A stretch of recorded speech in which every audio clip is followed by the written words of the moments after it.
So before you begin on a painting, you want to tape your paper down to a board. You can use any board. This is a very thin birch plywood. You can also use masonite. You can use even foam core as your board. It's just something that you can tape your paper down securely, and so that when it's wet, it can stay down flat.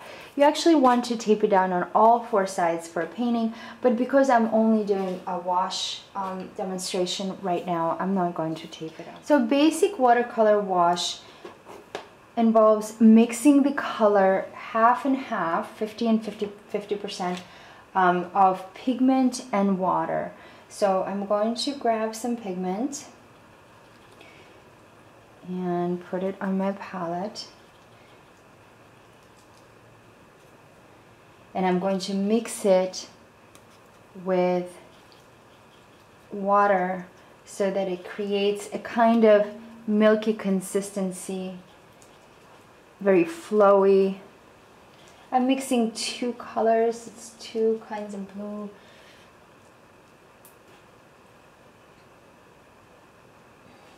Prussian with like a turquoise kind of green. So you can see as I keep adding the pigment to my wash, of course my wash is getting darker. It's also getting a little bit thicker. You can see the consistency. So I'm going to add just a bit of water to thin it out, and that's probably a good wash consistency. Nice and fluid and liquid, and I got plenty so it will last me through the whole page. So just remember to hold your brush at an angle and move it across very gently. There is absolutely no pressure when you're painting with watercolor. You're simply you're using the brush to kind of allow the paint to flow from your palette onto your paper. You're not necessarily like pressing it on or putting it on. And you can see I'm holding the brush also at an angle this way instead of holding it straight, and also at an angle to the paper. You don't want to hold it straight like this. And what I'm doing is, you can see every time I make a pass, I dip back into my palette and I try to grab that little bead of paint that's collecting at the bottom, and I overlap slightly the previous pass and I pass through again. And the idea is to get a really smooth wash. And then if you want your wash to start getting a little bit lighter, you can begin to add just a touch of water, just a drop of water to your wash, to your palette first, right? And then running it through. And it's going to start getting gradually, very gradually, lighter and lighter. When working with color at first, you want to work in very tiny increments, so very subtly, so that you begin to understand how color works and how much water to use, how much pigment to use, and how to not so much control it, but invite it to do what you want it to do for you. So there you could see it's and at the very end you can just add water just to bring the color all the way to the white of the page. So that's called a graduated wash, where it goes from darker to lighter, and you want the color to be really smooth and the transition to be. In this wash, I'm going to wet the paper first and add watercolor to it so you can see what it looks like. Just want to remind you that you want to use 2 jars of water, one to wash out your brush and one to keep clean water so that you can wet your paper anytime with clean water. So I'm going to use the clean water to wet my paper. And you want to really saturate your paper with water. So I'm putting down lots and lots of water. However, I'm not going to paint immediately on it so that the water can absorb just slightly. You see how wet the paper is. It's really reflecting the window. That's how wet you want to get your paper, and then just allow it to absorb and wait until the top of the paper is not as shiny, but the paper is still really wet inside. So your color is a little bit more saturated because you already have the water on the paper.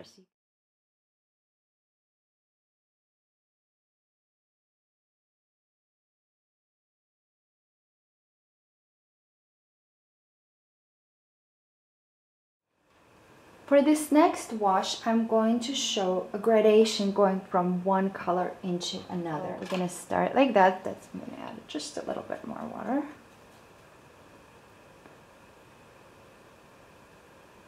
And just make a couple of passes of that same color.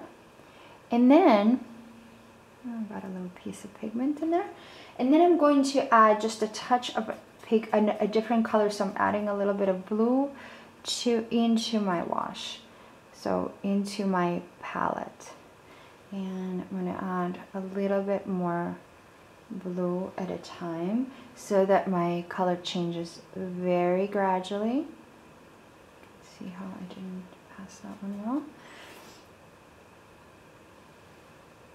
You don't want to move across too quickly, because sometimes when we move across too quickly, we use a different kind of pressure, right? We don't control our pressure as much. That's why kind of keeping your brush at an angle like this really helps. Because I've been adding a lot of pigment, you can see I'm losing a little bit. I'm going to add just a touch of water, but you don't want to add too much water because it will change your color. It will make it lighter, of course. It's really important that you practice lots of these washes. It may seem to you silly to cover more and more paper in just one or two colors. However, this is a great way to begin to get to know your colors, and to also to perfect kind of, or to practice the right consistency of paint to use. Orange, add a little bit more water. It's going to be a little lighter like that. It's not exactly orange, turned into a little bit of a brown because I still had some blue there underneath, which is cool. I can start adding blue to this. So what I'll do is just add just a drop of blue, the same Prussian blue that I was using before.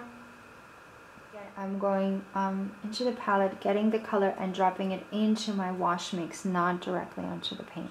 So of course, if you add a little too much, it'll the change will be more dramatic. You'll have a little bit more of a line, kind of more obvious change. It won't be really a line because we're using, you know, it's a wash, so the colors will flow together, but you will notice the change a little bit more.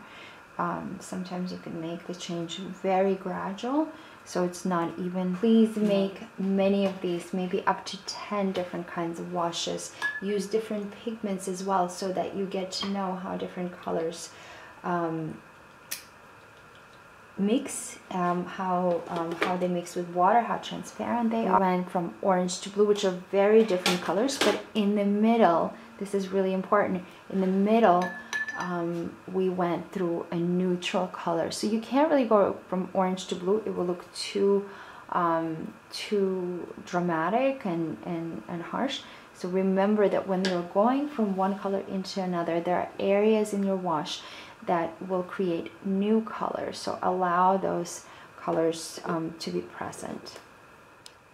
So I just want to show you the washes that we've created so far. This was a graduated wash on dry paper, going from color into the white of the paper.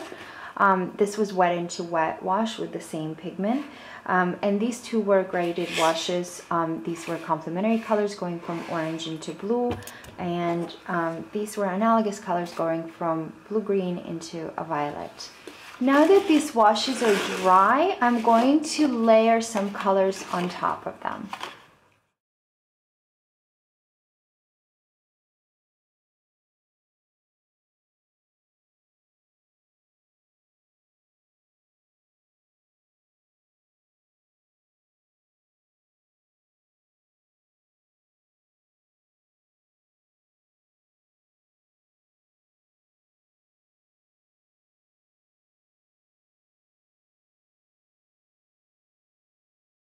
So for the second layer, I'm going to mix a different color so that you could see its effect on the previous color. So I'm going to mix some yellow to layer over this green.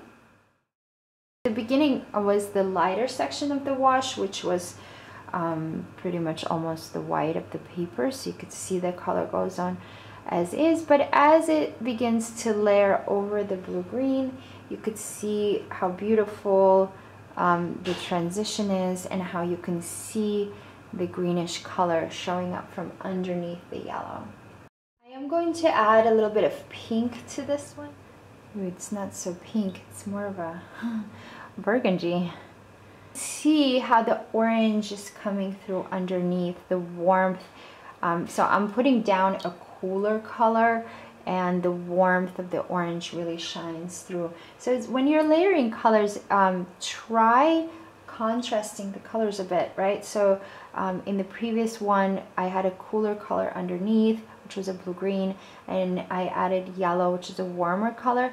And now it's the opposite. I had a warmer color underneath, and I layered a cooler color on top. With the green, it's actually, or the blue-green, it's actually going to neutralize it, make it sort of a brownish tone. So I'm going to lighten it up and add a little bit more water. So these are the washes that have 2 layers of color in them. This was a kind of a blue-green underneath with the violet on top. This was a blue-green underneath with yellow on top. The same here, just a little bit deeper colors. And this was, I believe, a bluish color underneath with an orangey red on top. And I just want you to notice how much depth is created simply by adding color on top of existing color, by layering watercolor. So I really invite you to layer your colors in your paintings. And